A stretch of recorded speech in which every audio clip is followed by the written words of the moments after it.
Are you conscious of your addiction? Refuse to be defined by it? Not satisfied with living your life on the surface? Are you drawn to deeper meaning and purpose? And believe that it's possible to grow through your addiction to experience true freedom? Well, welcome home. Share the journey from addiction to freedom with your host, Michael Gregory.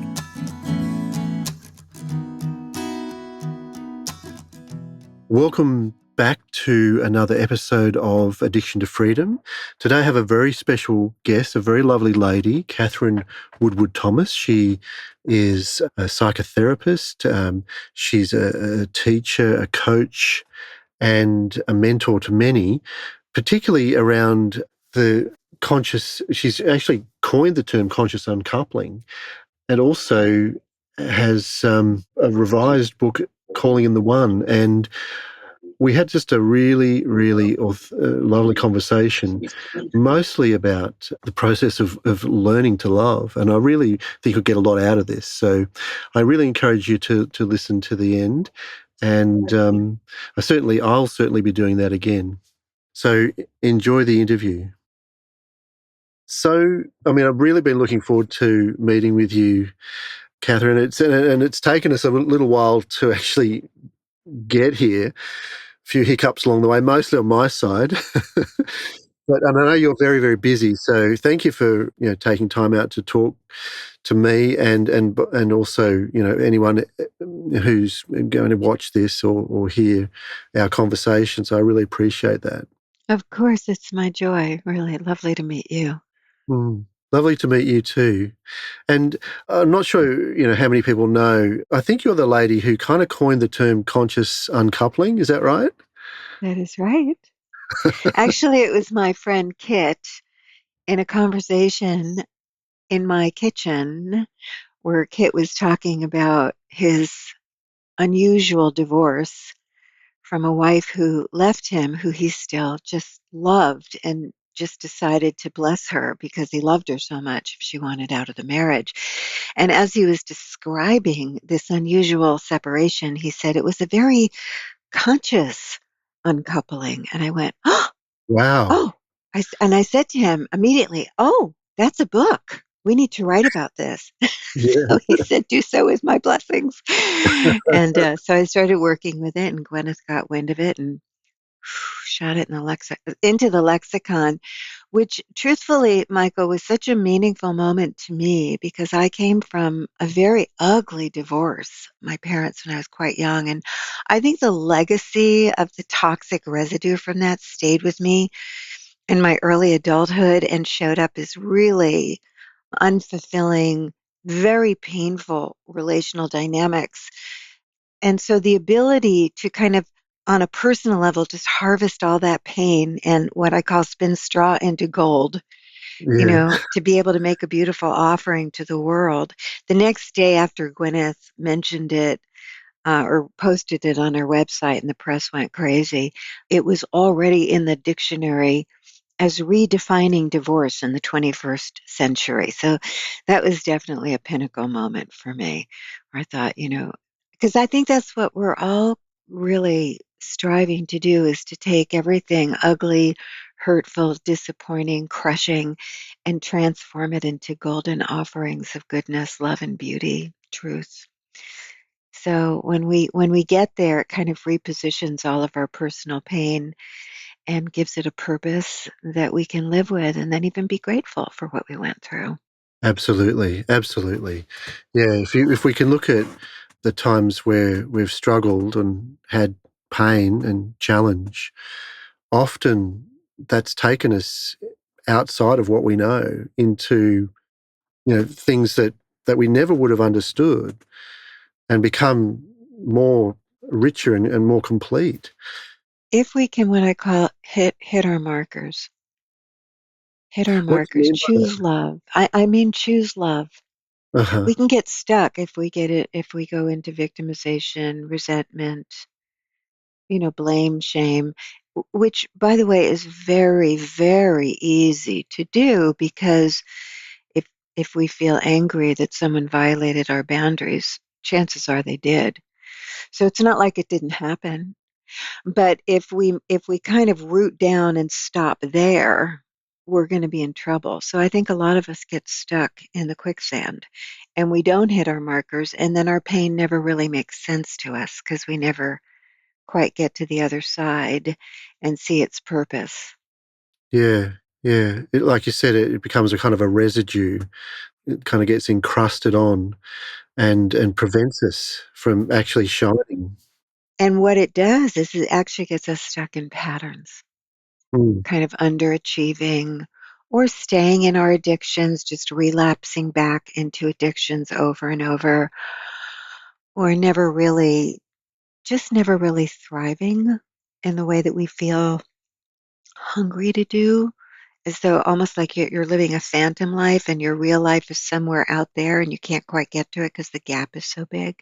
So that's a good framework for this conversation, I guess, what we're talking about now, Yeah, yeah, because right? you've mentioned addiction there, and I know before we started the recording, we talked about the broader, I guess, broader perspective of addiction, not just the obvious, drug addictions or the more popularized versions, but you've kind of mentioned it there in terms of, addicted to patterns.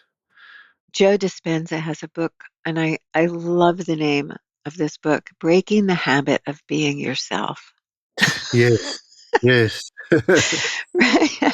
yeah. So, yeah, we get kind of addicted to who we know ourselves to be and how, and then trying to sort that out because obviously it causes us pain very Mm. often to be who we know ourselves to be habitually. But we kind of go back into the past and we even analyze, and a lot of us have done that work now. We've connected the dots between what happened way back when and how we are now. But then again, we get stopped by being at the effect of that, by being victimized by our narcissistic mother, our absent father, our abusive older sibling, or whatever it was. And then we might forgive them, but then we're kind of victimized by our own unconscious that internalized that. So it's actually a really big deal to step out of victimization. And I will say that in my life, the person who really influenced me to even begin thinking this way was Bill W. I don't know him. Who Oh, is Bill he? Wilson, who founded AA. Oh, okay, yes, yeah. Okay. Yeah, yeah. Bill W. is what we call him here in Okay, the United States. so so you have a real kind of history there of really of dealing, going into your own stuff, I guess we could say. Yeah. Did you want to share Yeah. any of that? Any of your story? Well, I think I started by sharing a little bit about the toxic divorce and the hatred Mm, and the parental alienation and all of that. mm, And but basically I was born in the 50s when nobody really understood the impact of children of things like parental alienation or leaving them home alone, locked in the house for hours because one parent had to work now because one parent household. So all the things that, many of us have actually been through, and how that outpictured for me was an eating disorder. I mean, it's, complicated, but it escalated and it got quite severe. I come from a family of addicts, and my grandpa was an alcoholic. My mother kept marrying alcoholics, so it runs in our family. And I had a very severe addiction which basically meant that I was non-functional. And I remember as I was sitting in 12-step meetings pretty much every day for many years and going to therapy and doing all of that work, that I felt like life was passing me by somehow, and that, other people were creating careers or creating families. And here I was, just trying to get abstinent from food addiction and get my life so I could do something other than wait tables or be a temp secretary, which was basically as far as I could go with that addiction. With all due respect for people who are temp secretaries and wait tables, because everything, every honest wage is a good wage, and however one makes a living. So I didn't mean that in any disparaging way. But I had gifts to give that were not coming out. So really, it was through the 12-step program that I began taking personal inventory being the one who was responsible for my own choices in life, my own actions, my own decisions. And that was a great place to begin. And of course, I since began studying metaphysics and meditation and transformative technologies. I am a psychotherapist myself.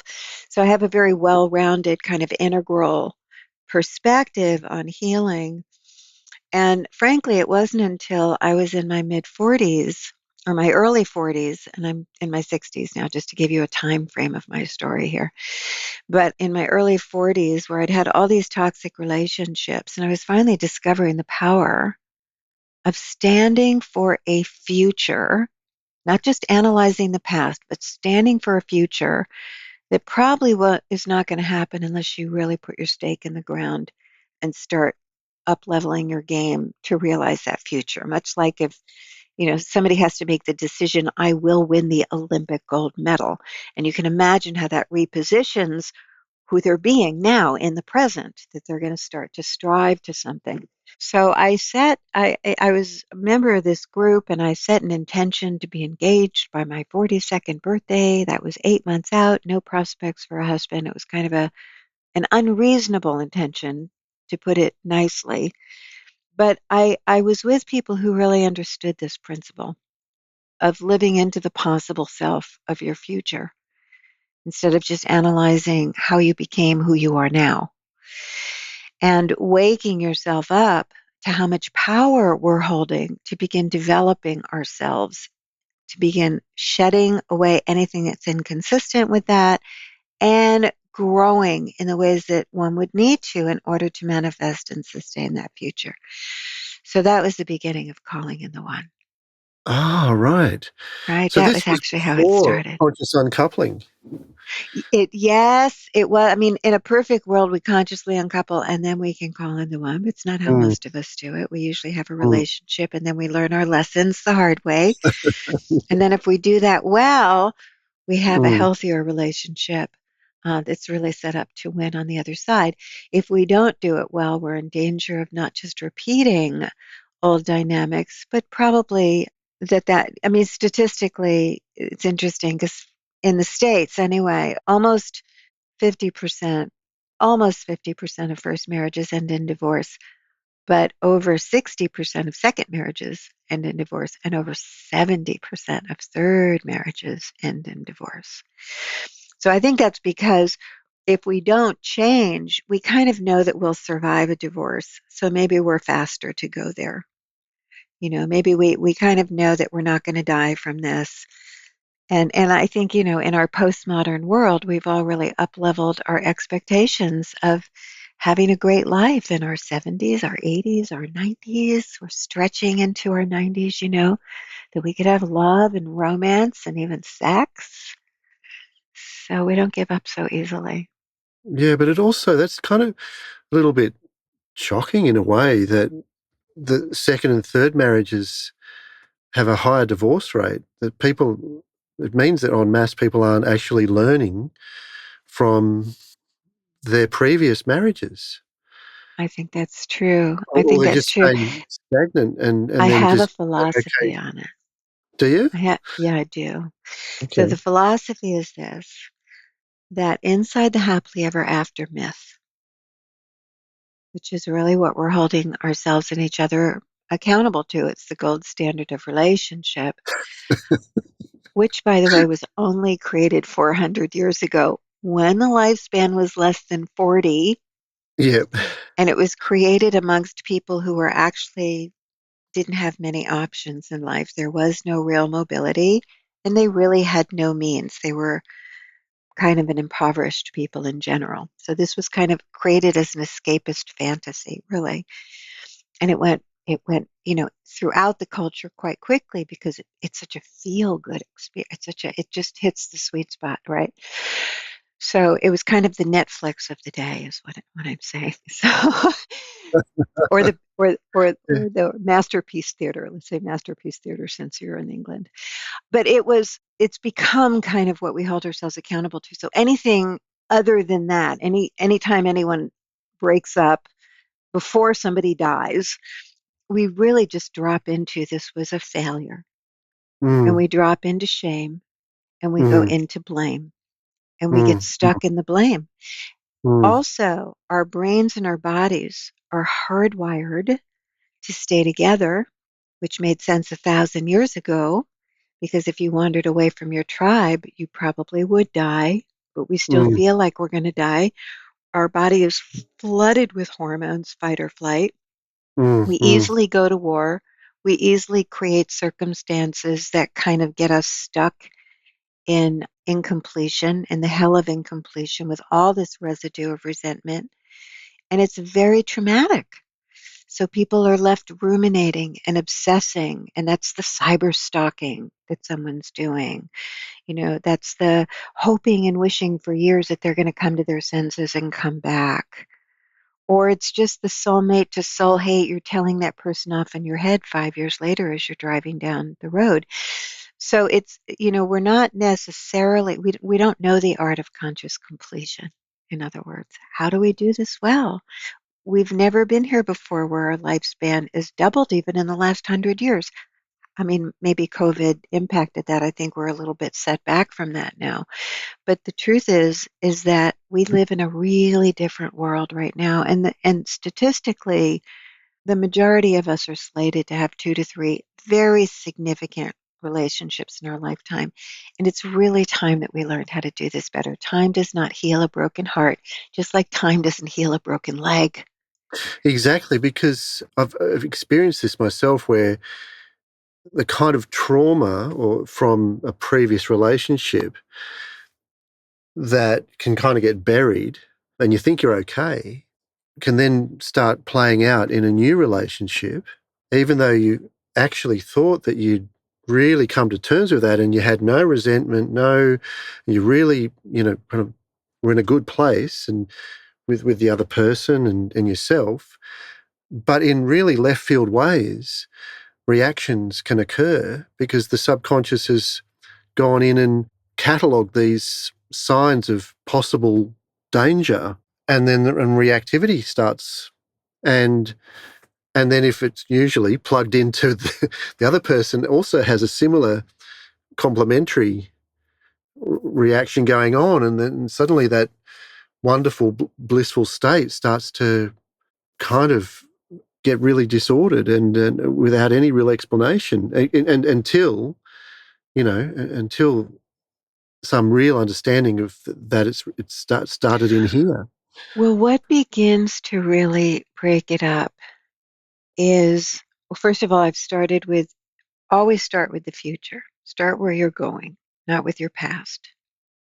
And have the courage to say it not like, well, I want something, which is still not stepping into the level of responsibility that setting an intention to create something is. So, can we create true love? Well, I don't really think so. I mean, I don't have a magic wand, but I can create the conditions for true love.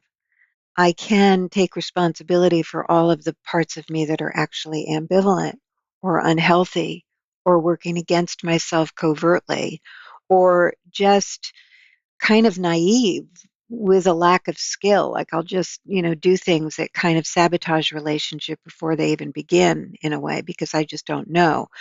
So I have a lot of say, in other words. I can't, manipulate God, but I can ante up and say, when I set an intention, what I'm basically saying is I'm willing to be responsible for becoming who I would need to be in order for that intention to happen and fulfill, and then be able to sustain it, the keeping of it, the having of it. So it's a growth journey, and I get quite busy with growing myself in the direction of my dreams. But one of the things that prevents us from even stepping into that, even as a possibility, as much as we want love, for example, we might have a lot of evidence to the contrary. No one in my family has ever had healthy love. I've never had a healthy relationship. No one's asked me out in 5 years, all sorts of evidence to the contrary. So how do we even get to the place where we can say, I'm going to set an intention to be engaged by my next birthday? That's a kind of a crazy thing to say. But the thing that actually liberates us is to begin to recognize how we are the source of the ongoing patterns that keep duplicating the wounds that we suffered when we were young. And that takes it out of I'm victimized by my own psychology. It's almost like you really have to get that if your experience is chronic aloneness, that inside of the interpretive lens, I am alone, everyone always leaves me, or no one is ever there for me, that we will relate to ourselves and others in ways that generate aloneness. So, for example, how I was doing this, right? I had one pattern of I always went out with married men. Now, it's easy psychologically to understand it. My father, when he left, and I didn't see him again till I was an adult, he left partially because he was married to a woman who was insulted that he'd been married and created a baby before with someone else and didn't want anything to do with that child. So I was not invited to his home. It was a source of tension in his marriage. So, it's not rocket science to figure out why I keep being attracted to married men and why, all these traumas. So some of them are, we're kind of onto ourselves at this point, right? Like it's pretty obvious. But I couldn't break it, even though I knew that, right? I had that psychological insight, but I couldn't change the pattern. This is what changed it for me. I recognized that I had a belief that I was really destined to be alone in this lifetime and never really get my needs met, and that everyone would either leave me or no one would even be there for me to begin with. So when I was out there in the single world looking for love, it never occurred to me that one of my criteria for love might be somebody who has the capacity to love me back, because I had no expectation that somebody would actually show up for me. So it left me wide open and vulnerable to that pattern. And it wasn't until I said, wait a minute. First of all, it wasn't just a behavioral intervention. I had to deal with my own consciousness.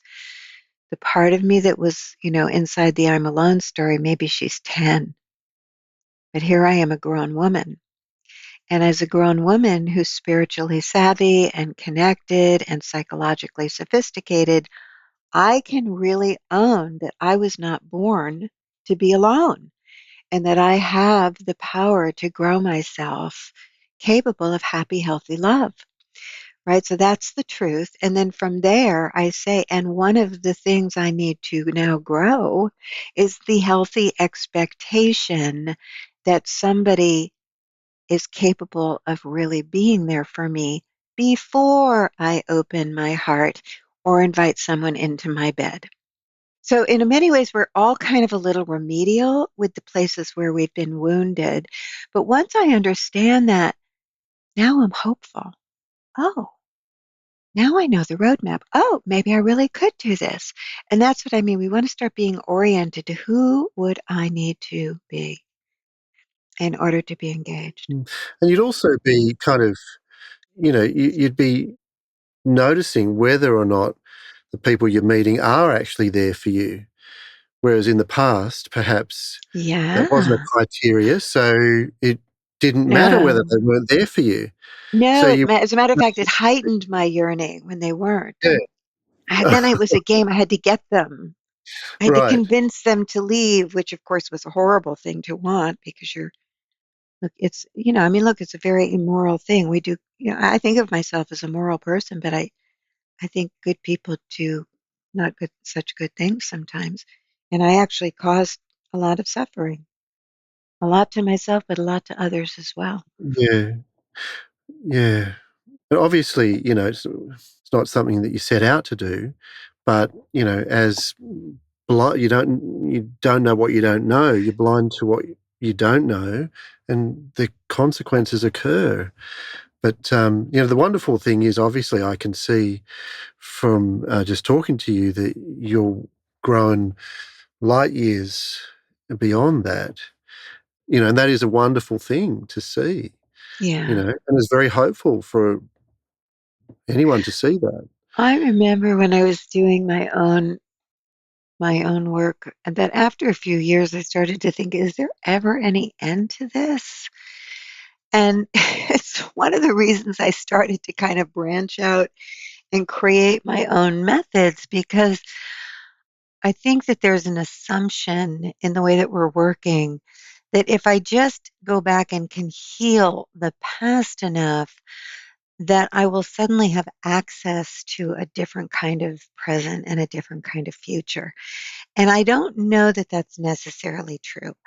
Yeah, I agree. I don't know if that's necessarily true either. It's not to discount that the usefulness of becoming aware of how things occurred, but I agree with you. I don't think it's necessarily 100% necessary. I kind of interrupted you, and I want to hear what you're No, going to no, say it's before fine. I say. I like that you're you're also kind of feeling what I'm saying too, because it's been a big, I mean, I have the privilege really of working with so many people. And the moment we see something, that's a little off, we go right into, but my mother, but my father, but my brother, but Yeah, my neighbor. And, so we're so at this point, trained to go back and connect the dots. But I like to tell people that healing is the domain of the past. Very important to go back and do healing work. We're not doing a bypass on the healing work that needs to be done, but transformation is the domain of the future. And if you want to radically change any area of your life, you want to be looking first and foremost at the future that you're standing for, and then ask yourself, what's the inner development, the intrapersonal skills that I missed when I was young? That I'm missing. The reason why we're duplicating patterns is because we are missing certain capacities and skills. It's not because we're trying to endlessly heal something. I always tell people who say, well, yeah, we do that because we're healing ourselves. I think, well, whenever I duplicated a past pattern, it did not occur as a healing experience for me. But, but certainly as an opportunity for me to do some real self-reflection on how I'm the source of it, what's missing in my own development that would make all the difference moving forward. That would be great. So if we want to take a stand for a future that we've never had, to create, if you've always struggled with money, to have financial freedom, if you've always struggled in relationship, to have happy, healthy love, if you've always struggled with addiction that you keep relapsing into, to not just to be sober, like white knuckling it, or abstinent white knuckling it, but to actually be kind of living outside of the addictive story, free and not worried about relapsing. That has to do with certain inner skills and capacities and how we're able to recognize our own inner experience, name our feelings, hold our feelings from a deeper center, self soothe. I know that was what my food addiction was about. I didn't really have a mother who nurtured me, and the food was my mother's substitute. And because I didn't have the internalized mother. It wasn't really about my mother. It was that I never learned the skills of managing my internal emotions. So the moment I would have a feeling, I would want to eat because I had almost no container for my inner experience. I also didn't know the skills of relationship, intrapersonal skills. I didn't know how to keep relationships healthy. I didn't understand the skills of negotiation, the skills of conflict resolution, where you can deepen the relationship rather than hurt the relationship by engaging conflict directly. I certainly didn't understand healthy boundaries or the ability to say no and still imagine that someone would still love me if I wasn't giving everything away, right? So all those things I had to learn so that I could also have a relational field where love was a source of well being and comfort and support and inspiration as opposed to anxiety, right? So we're all very savvy about, oh, I have anxious attachment, I'm avoidant, or some combination of the two. But I'm not necessarily one for labeling unless you also know the treatment for something. And the treatment for these psychological labels that we give ourselves, which on some level is very helpful to understand our own tendencies, but then we stop at this sense of powerlessness. Like, what do I do about that? Will I ever have healthy relationship? And frankly, a lot of the experts were amazing in what they've brought forward, but they haven't quite figured this part out, because what they say is, well, if you have a relationship with someone who has secure attachment, then you're going to be able to model after them and become more secure, which made me tear my hair out, because I was like, well, if I could have a relationship with someone who had secure attachment, I wouldn't be reading your book in the first place. I would just be like, that just seemed like miles away from what I could possibly manifest. So I think there's a lot that we can do when we identify the skills and capacities that we're missing, and that kind of set us up for addictions, because addictions are like, they're a container, and they're a way of, they're a substitute for mother, and until we learn the skills of learning how to do that on our own for ourselves, we're going to be very vulnerable. But I'm going to say something controversial now. I think we can outgrow addiction. I think that once we have addictions, when you get stressed and you're really overextended, you might have a tendency to go back into that old, story in your body. And it does live in the body, it's in the somatic field. But when you really grow your capacity to love yourself and to love others, to be loved by others, you do kind of outgrow it. Yeah, yeah, absolutely. And I think a lot of things that you're saying in very in detail, to me, what came to mind is that it's really just understanding the truth of what we are, Yes. because all of these understanding the past is really understanding what how that related to what we really are. And the things that we're missing perhaps is because often we just not aware of all of what we are, and playing in with limited, our hands tied behind our back almost, and living into the future is in a sense opening up to more of what we are, so that that environment, those qualities can be seen.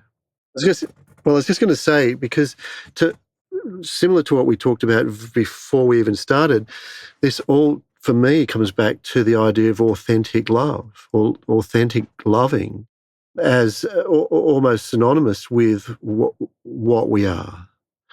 I mean, I was just wondering whether that resonates with you. Well, so I have a whole process that's kind of included in the work that I'm doing with the possible self of the future, that's called the true love awakening.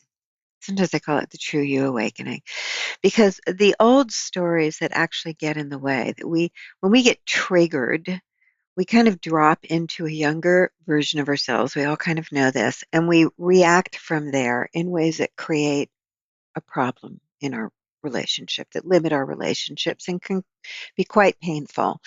And, certainly we've all done that, or we've all had that done. And basically, what we're talking about is learning the ability to press the pause button when we get triggered, and instead of act from that center, to even notice where we're activated in our bodies and see what the I am is inside of that. What are the assumptions we're in? I am alone. Everyone's going to always leave me, or I'm invisible and no one cares about me. I'm not safe. Other people have ill intent. I'm not wanted. Others always reject me. There's some story in the body. And if you say it as an I am, others are, and then you say to yourself, sweetheart, how old are you? Right? How old are you? Oh, you're 5. Well, let me tell you, sweetheart, you're not alone. I'm right here with you, and I love you. And then I speak my power statement that I said to you before. You were not born to be alone. You have the power to create, deeper relationships, to learn how to do that. And then now I'm in a more fluid self. See, and before I was in a fixed self. That 5-year-old narrative, doesn't ever really change. It's almost like, the rims of a tree trunk. That rim is just there. So if you go in and you start identifying with that, you're going to behave in a way that generates that reality. If you can intercept the process and bring a deeper sense of a more integral perspective of who are you really and what's really possible right now. Well, actually, breakdowns are not such a bad thing between myself and other people because they're an opportunity to deepen the connection, to have more real, authentic love, to grow in that direction. Let's engage this directly. Right. So that's a more fluid sense of self. And you really have to be in this fluid sense of self in order to live into the possible self of your future. So that's how we break it down. That makes so much sense. How can you live into the future which is a growth in yourself if you're not fluid? It's true because in the fixed self, there is no growth. That's why there's no Mm, mm, possibility. Because if we're mm, overly identified with that story, we're overly identified with the wounded self, that which I actually call the traumatized self versus the true self, mm, then we feel like, well, it's not possible for me to have healthy love. How possible for other people, but not for me? I'm alone, or I'm not good enough. mm, Is mm, another major one that mm, most of us mm. share. And they're really kind of in the moment. They're really just thoughts, aren't they? Thoughts that have feelings. That's the experience of it. If you really stop and experience in the moment, there's these thoughts. I'm alone. It's not possible for me to have love, and there's these feelings going on as well. Yeah. I mean, I think Wayne Dyer really used that and popularized that it's a thought. I don't feel a thought in my body, so I don't use that word in particular because I like to use language that I can feel in my body because all of these beliefs live in the body. And anytime I get abstract, which is why I'm not really crazy about, oh, I'm love avoidant, because it doesn't give me access to anything to actually do it differently. But I think the word that works for me is it's a narrative. It's the story of who I am. You know, little Kathy was born to a teenage mother who was resentful that she got pregnant. It was before abortions were legal. She had to get married to a man she didn't love. He treated her poorly. He left. So little Kathy had a negligent mother, a narcissistic mother, an absent father. Who is that girl? And how does she grow up? And what is she worth? What is she worthy of? What's possible for her? And inside that story, not a whole lot is possible. So the crumbs of a married man's attention, or the crumbs of an active alcoholic, or the crumbs of someone who, has multiple people he's sleeping with, but then he's going to give me his attention for 5 minutes and me settling for that because she's starving, right? She's so impoverished that she's starving. That story is that story. And it will get triggered when somebody dismisses me, disappoints me, and I'm right back there. I'm her again. And I'm at the threat of I'm not going to get what I need here. And I have to learn how to wake myself up. There's also a beautiful body of work that many of us are doing around healing our partners of these core woundings. But I want to just say about that particular way of working is that until I am responsible for my own traumatized self and my own interpretive lens, and can create a relationship with myself that gives me a foundation to work that through and to disidentify with the traumatized self, no one will be able to do that for me. And in fact, I will hold them hostage if they think that they're the ones supposed to, because I'll just, forever, need more attention, forever need more reassurance in a way that's kind of a ball and chain because it's a bottomless pit. Absolutely. Yeah. But how do you? I mean, I'm really interested in what you mentioned about considering it as a narrative. Is that, I'm just trying to see why you prefer that. Is it because it's a more fluid understanding of the evolution or the you as a changeable, growing person? Well, that's a good question. No one's ever asked me this, but I never had the conversation about thoughts versus narrative either. I guess my interpretation of thoughts is just like thoughts are out here and one just kind of goes in and one kind of goes out.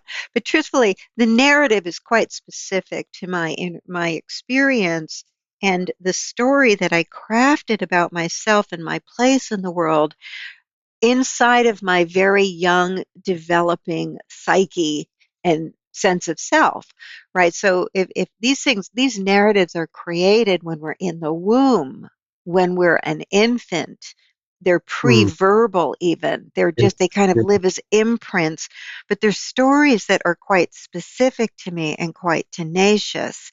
So they're not just, and I think that there are things in the collective conscious as well, but Mm. thoughts is too impersonal for me. I think these stories are actually quite personal. They live as very personal narratives.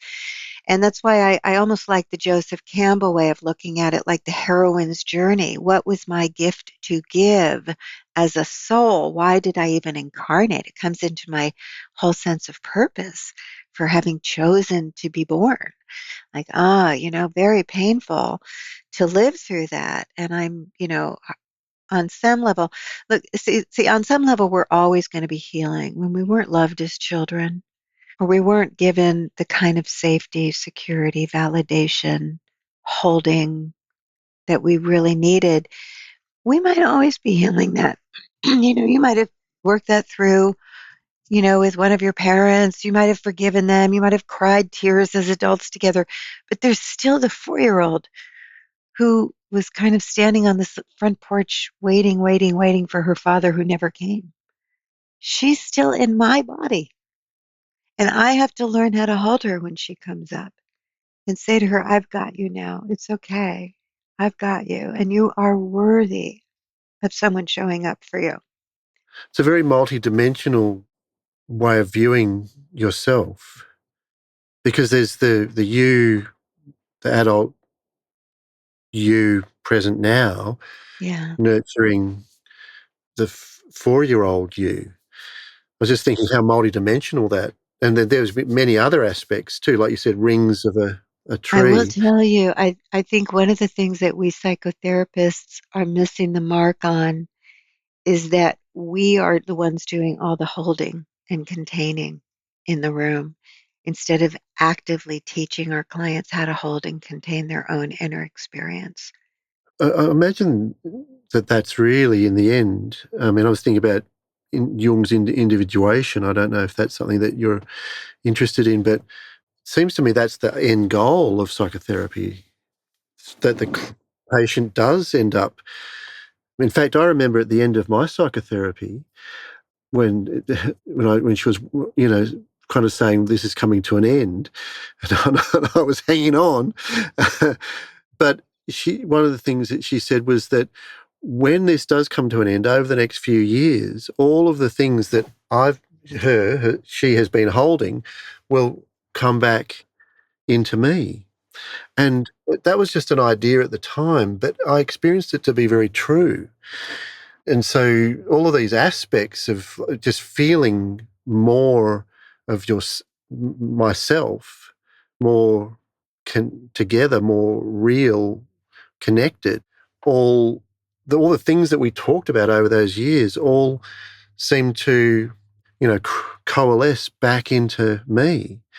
And I also have heard people say this when their mother dies or their father dies or someone, that and I think, and this is just what I thought at the time, I don't know how true it is, that the same process is happening, that what was being held by your mother or friend or significant person then is actually then almost transferred, or fully takes up, remains with who's here.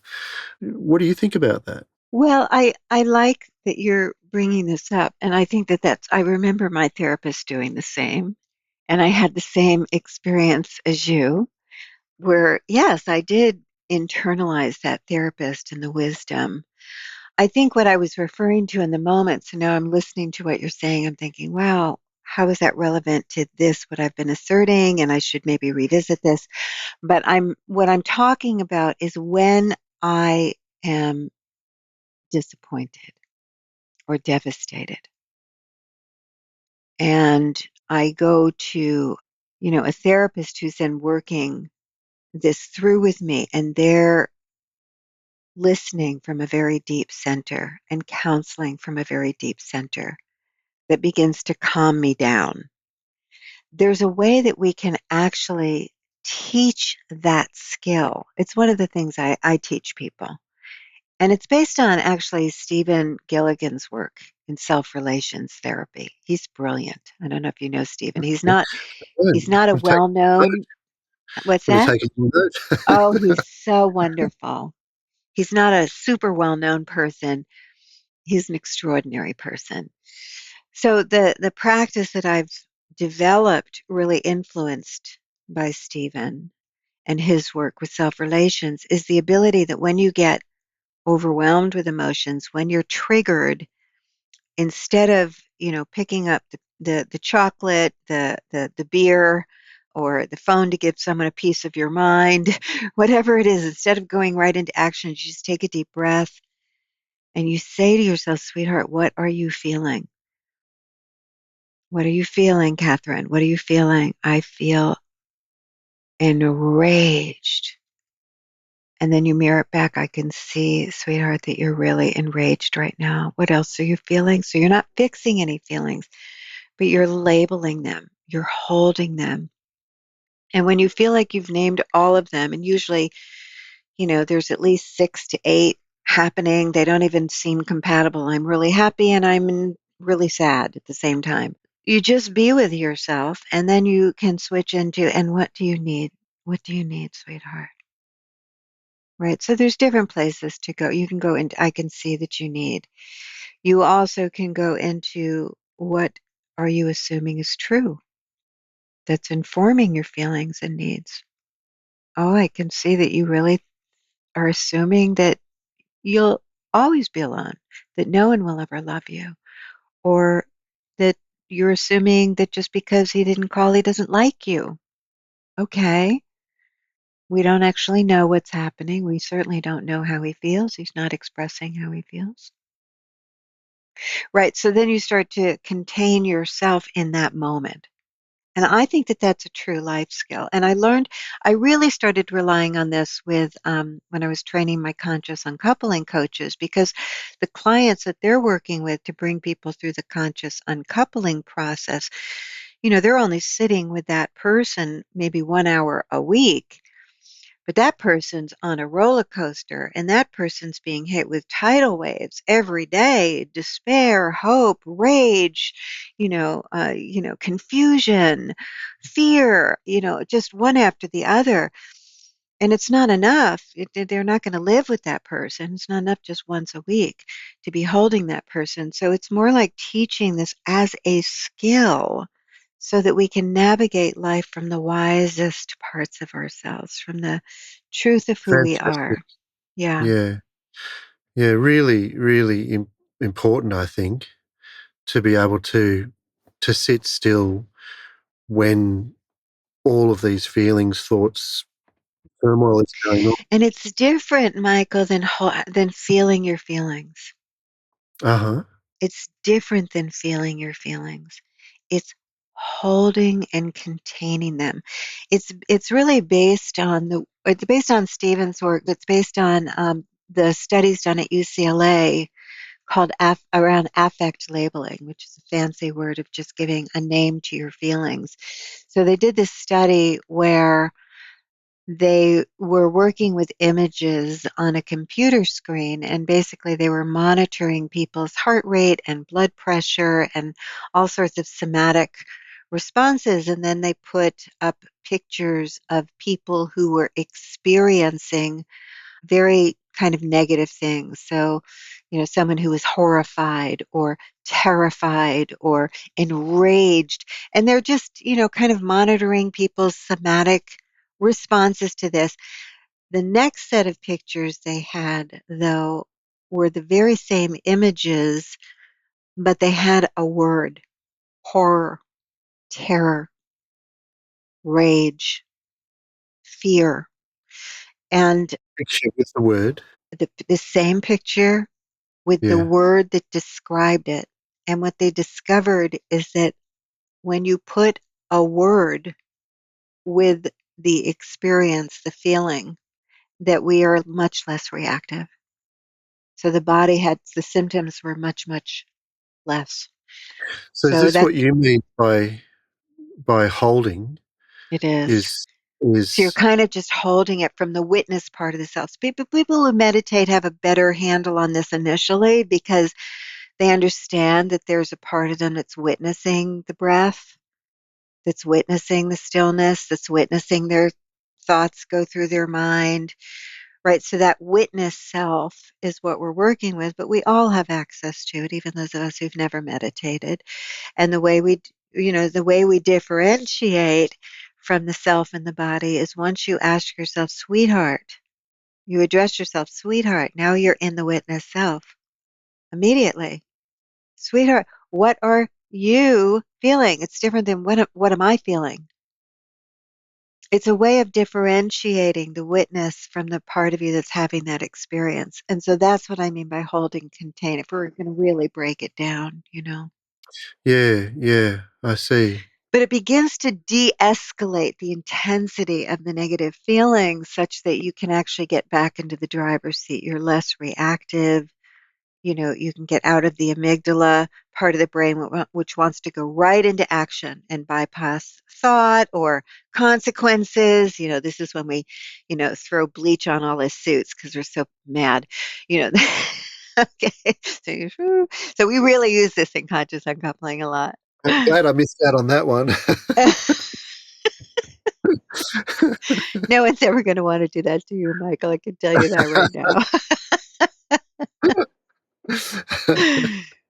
Oh, well, I'd have to just wear something else, I suppose, I if there's guess no you do. place. I just noticed the time, and I actually Yeah, need to wrap now. I have yeah. another. Well, I was just kind of aware of that too, but I was thinking maybe we could just make one more comment around if we could, because you've gone in so many places, and to be honest, I've just been trying to keep up. I Sorry know there's about been that. a flow to it. No, it's great. It's really been really interesting, like you know a very colourful conversation, and I'm sure I'm going to re-listen to it and see how everything flowed together. But it seems to me that you've been very generous in sharing your personal journey, and then it manifesting as conscious uncoupling and calling in Well, the calling one. in the one. Yeah, I mean, I actually created a wonderful marriage and with a really lovely man, and we had a child together, and for many years we were doing really well. I changed drastically, and it kind of changed in a way that created two separate directions for us. And after a decade of marriage, we decided to divorce. And of course, that was a problem for a lot of people because a lot of people assumed that calling in the one was about staying with someone forever. Uh-huh. And then I created the new teaching, conscious uncoupling, and that gave a different kind of context to it. And Mark and I are very we still exchange Christmas gifts, and we still have family powwows with our daughter who's now in college. So we're his girlfriend is darling, and anyway, we make it work. We have what I call a happy even after family, and I like that. and Yeah. then and now I'm repartnered. I have a lovely man. I have this picture right here. This is Michael. Oh, Yeah, we're beautiful. very, very, very happy. And Yeah. Oh, we've that's been, very special. I mean, he must yeah. be a very special person. He is a very special person. Mm, He mm. really is. Yeah, so all of this to me is it's all about growing, and I can sense that with everything you're doing, it's also about loving, isn't it? Yeah, love is, years ago, I recognized that the North Star for me always was going to be expanding my capacity to love and be loved and to help others do the same. So, to devote myself to the collective expansion of all of us, really. I'm quite ambitious for all of us to expand our capacity for love. And that's what my life is about. And is what gives, that is what keeps me on track. And that's what I hold myself accountable to. So even when I got divorced, I said, okay, let's do this in a way that is characterized by generosity and forgiveness and kindness and learning our lessons and self responsibility and doing it better next time around. Beautiful. I feel really enriched by our conversation, and like I said, I know that I'm going to need to go back and re-listen to it um, because there's so much here. And so I thank you so much for spending your time, and you're so generous with sharing everything that you're doing, and I really appreciate it. And I'm going to follow what you do, and hopefully we'll meet again. Thank you, Michael. I hope so. Lots of love to everyone. Thank you.